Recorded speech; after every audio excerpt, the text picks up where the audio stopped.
Hi everybody, it's Kim. Welcome back to my channel, Touch of Magic. Today is a video for my tags and techniques hop that we do over on Instagram. I will link in the description below. If you're an Instagrammer, you can hop on over and take a look at what we got going on.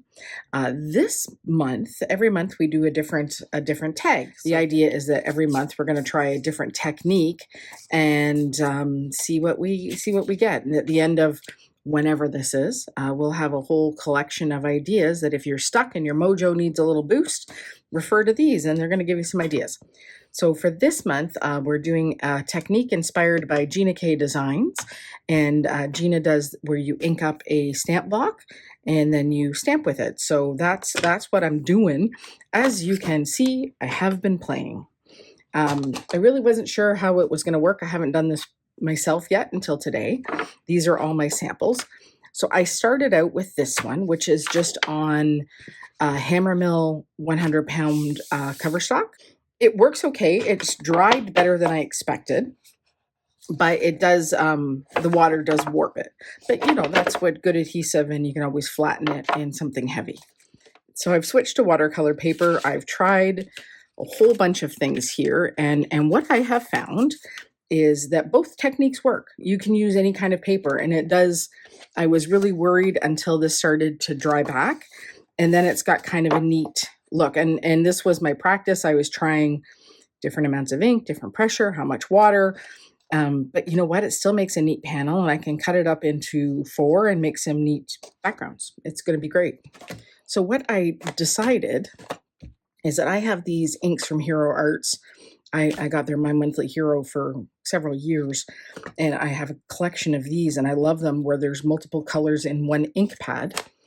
And so that's what I thought would be kind of fun to try. Now you could do this with any ink pads, especially if you've got mini cubes, they'd be great for mixing colors. But I really like the results I've been getting just with playing. So I thought I would just walk through it and show you what I'm doing. So I've pre-cut a bunch of panels. This is Canson 140 pound watercolor paper, and these are just a 5.5 by 4.25. Now, one of the things I thought would be kind of fun is you can see this top one here is I took a circle, and I thought that would make really neat ornaments for Christmas cards, which is kind of where my head was going on my end result of making a card to go with my tags. So this is my idea. And for that, I think I want to take this one, which is greens and purples and blues, this is the color palette in that one. And if you're looking for information, it was the December 2019. It was called Earth Palette. That was the month that it came out. So what you do is you're going to take, now you could, if you have ink cubes, you're going to push it on, but I'm going to do it this way because I find it works better for me. Is I'm going to pick 3, well, let me do this in the middle here. So I'm going to take a selection of colors here, and I'm going to try to keep it in the same area, and I'm going to just press and rub, and I'm picking up the ink. And then, now I'm going to move this because I'm going to try and do this on camera. So I've got my little fine mister from Spellbinders and Crop and Create, which is where it came from, and you give it a little misting, and you can see that starting to bead up. And then I'm going to take it and place. And you want to give it a minute to sit, because it's going to, this is where the example here, too much water and it doesn't do the thing. So it's a fine art, but you know what? It is art, and it is, you know, nothing is an exact science when it comes to this. So then I tried to lift straight up, and you can see that it's still wet underneath, and let it dry. A microfiber cloth I'm also just going to wipe off on. And then I'm going to do it again. And this time I'll pick a different section of the ink pad. So I'm going to go more on the edge here. And now I'm not getting the whole thing, and you can see the line. So I'm going to come up to the other side and pick up some of that color. And this will give me a little more variety of what I'm getting. Now this time I'm going to mist off to the side, and I'm going to do it again. There we go. And here we're going to lift up. Now I've let that set for a second or so, and then lift straight up. Now you could probably get a second generation print, so I'm going to grab another piece here, And we're going to see what we do. Now, I think I would spray that again just to get the water moving, because I don't know what we're going to look like, but we're going to try it anyway. And there we go. Actually, that's almost as good as the first one, and there's still ink left on there. So you could try it again. That's where I'm going to stamp off, though, on the scrap. Okay, so that's the idea. So I'm just going to quickly probably speed up this part and do the rest of my dots on here and see what we end up with.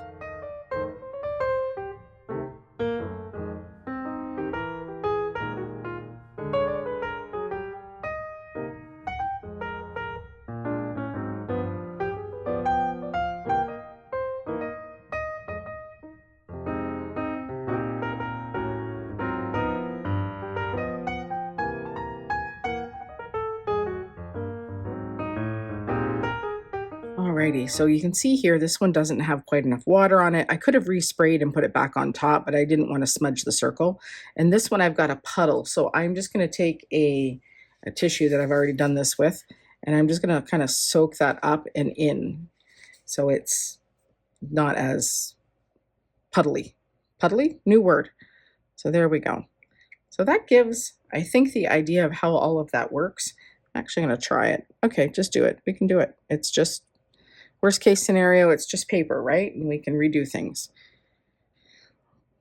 Now, I have no idea what my end results are going to be yet, because, you know, where's the fun in that? And if you've been on my channel before, you know I'm a craft on the fly girl. I don't necessarily have a solid plan going into what I'm doing. We just have fun. So that's using the mixed colors. So let's try it with just a solid and see what we get. Now, so I'm going to try a nice rich purple. And I'm going to try another panel. Now I'm doing this smooth side up.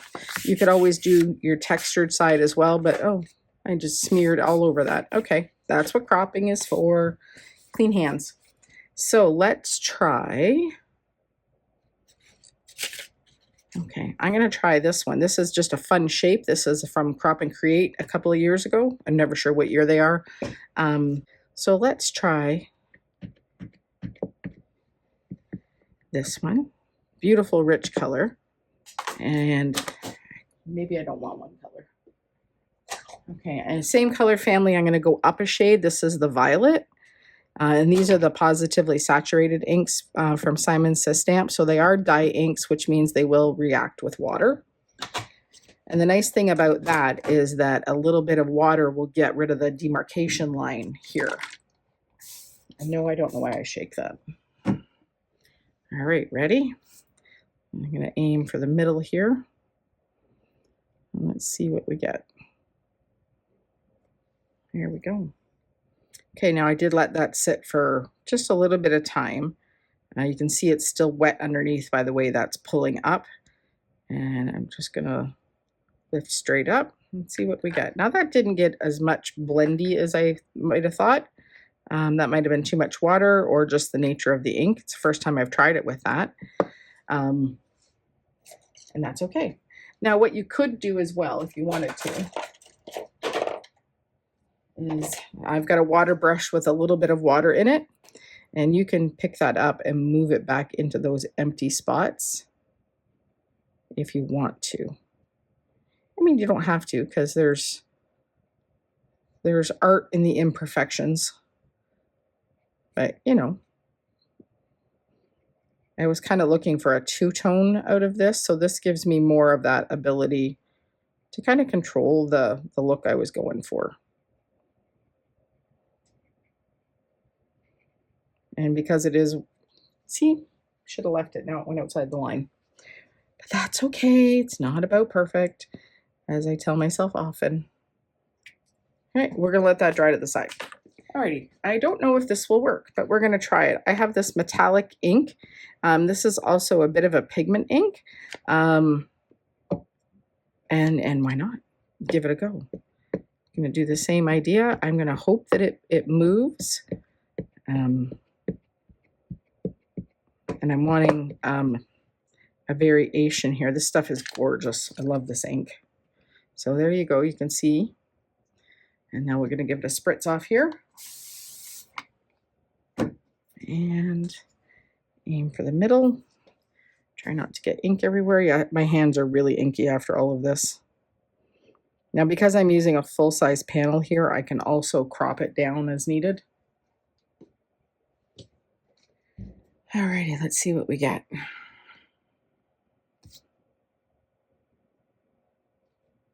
Oh, that's neat.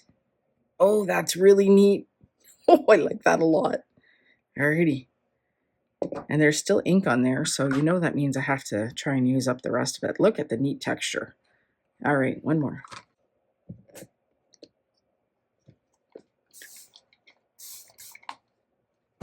I made this one a little wetter because there's not as much ink, so I'm hoping to move it around. And let's see how we do. No, that's not bad at all. Oh, see, I've smushed a little bit. That's okay. That is okay. I am very happy with that. So let's see how they dry. We'll be back. Try that again.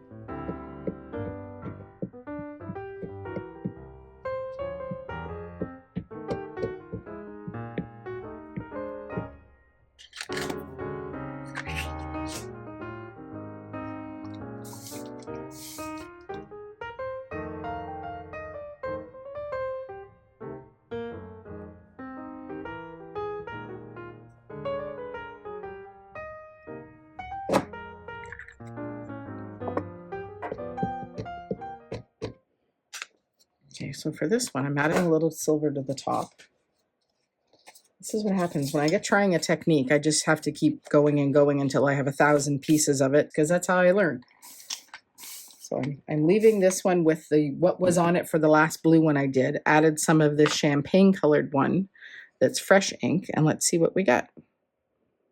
I kind of see it as like a landscape kind of idea here. I think this is my favorite one so far. I love this. Love how this turned out. Although they're all really fun. I don't know what I'm going to turn them into yet. Here we go. Okay, let's lift and pull. Oh, that's not bad at all. Not bad at all. I wonder how that's going to dry. And you can tip and move it. It'll move. There we go. Okay. Okay. I was going to wrap up and then I realized I want to try one more thing on just regular paper. I'm going to re-ink the blue on here, and because I didn't try these on the hammer mill like I did the other, and I know that's damp, but I'm going to do this anyway. So let's give that a spray. Not too much. I don't want it soggy. And one more. Gosh, that's pretty colors. Okay. I think I have a hair under there. Okay. One more. And again, because this is just regular 100-pound hammer mill, it's going to take the water differently. It soaks in much faster. Watercolor paper, you can see it beads and sits on the surface. It takes time to soak into the paper, where this is much quicker. So you won't see, you don't get the puddling or anything. It's down and stuck, which isn't bad. Not a bad thing. Yep, that's a hair. So there we go. That one works too. So as you can see, it works great on either paper. It's going to give you a very different end result, which is not a bad thing. So that's where we're going to wrap up today. We've tried all the things. We've tried regular ink pads, which give you, a nice end result. This one is still drying. We've got some pigment metallic ink pads, which great results. Great results. And then I've got the water reactive ones here from Hero Arts, which many companies have water reactive, and there's lots of really fun results and playing. And that is all the, oh yeah, the other fun shapes. I just thought it would be neat to try something, not just a rectangle. Okay, I'm just going to pop in this part here. This is an after the fact. I did finish a card using the one panel that had the circles. I decided they'd make really cute little Christmas ornaments.